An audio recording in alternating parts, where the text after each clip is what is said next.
Salut les Blaugrana, bienvenue dans cette nouvelle vidéo avant-match Bilbao FC Barcelone dimanche à 21h les gars. Ça va chauffer les gars. Tant qu'il y a espoir, le championnat mathématiquement, rien n'est perdu.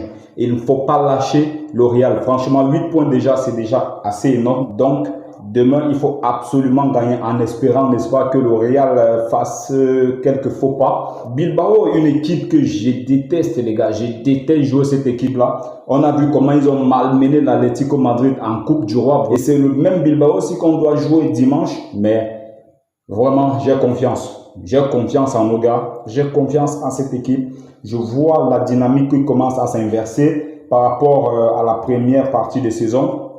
Depuis que Xavi a annoncé son départ, vraiment, je vois une équipe quand même qui est un peu cohérente, n'est-ce pas? Qui est assez cohérente, qui n'est pas aussi catastrophique que ça. Voilà, donc j'ai vraiment espoir. Ici, aujourd'hui, on va juste faire un petit jeu, les gars. La vidéo ne sera pas longue, vraiment. Je tenais vraiment à faire cette petite vidéo avant le match.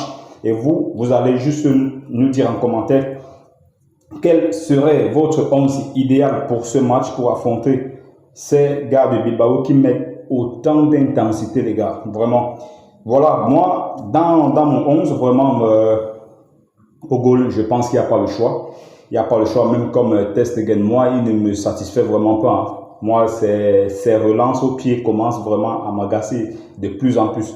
Chaque fois, il met sa défense en danger avec des relances approximatives. Comme récemment, on évoquait un possible départ du côté de l'Arabie Saoudite. Vraiment, j'ai une bonne somme. Moi, je ne suis pas contre un départ de Ter Stegen, vraiment. Pour tourner la page de 16 années de traumatisme et tout ça, parce que je pense que c'est le dernier rempart de tous ceux qui ont subi ces gros traumatismes-là. Ter Stegen, c'est le seul qui reste aujourd'hui. Bon, Sergio Roberto, voilà, je ne peux pas trop le mettre dedans. Ter Stegen, vraiment un acteur majeur de ces traumatismes-là. Donc, au goal, Ter Stegen, dans l'axe, je pars avec Inigo Martinez et Araujo. Pourquoi? Parce que je ne veux pas mettre une grosse pression sur le jeune Cubarsí, voilà, que j'aime énormément, vraiment. Si je le vois même dans ce match, vraiment, je ne serai pas dessus parce que lui, le gars, il me rassure parfaitement. Lui, on ne parle pas d'âge avec ce genre de joueur-là. Vraiment, comme a dit Mbappé, on ne me parle pas d'âge. C'est exactement ce que Cubarsí fait. On ne parle pas d'âge. Il est assez mature, très très bon relanceur, vraiment solide, même dans les duels. Voilà, le petit assure vraiment. Et quand on pense qu'il n'a que 17 ans, c'est vraiment rassurant pour notre défense future.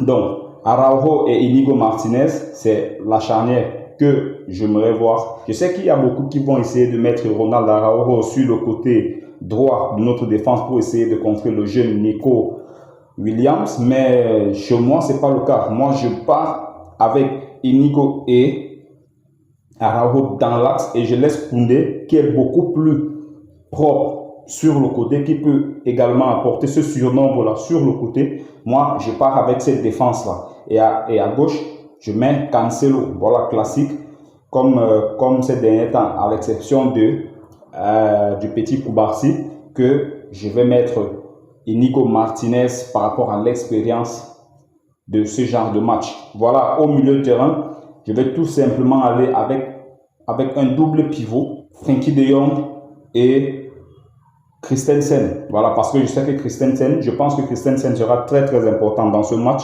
Il sera vraiment capital au niveau des duels et tout ça. Couper les transitions de Bilbao, faire les fautes intelligentes, tactiques, voilà. Je pense qu'il aura vraiment sa place, et côté physique également. Voilà. Au côté de lui, Frenkie de Jong qui va tourner tout autour de lui.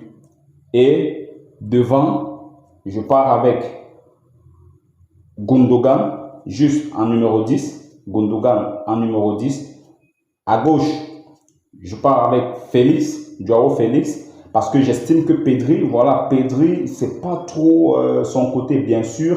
On va vouloir avoir la maîtrise. Mais je pense qu'il va falloir également apporter ce côté danger sur Bilbao et non de chercher à tourner à la baballe là. Voilà, je pense que l'entente Cancelo-Félix On aimerait bien revoir cette entente qu'on a vue en début de saison. C'était vraiment agréable à voir.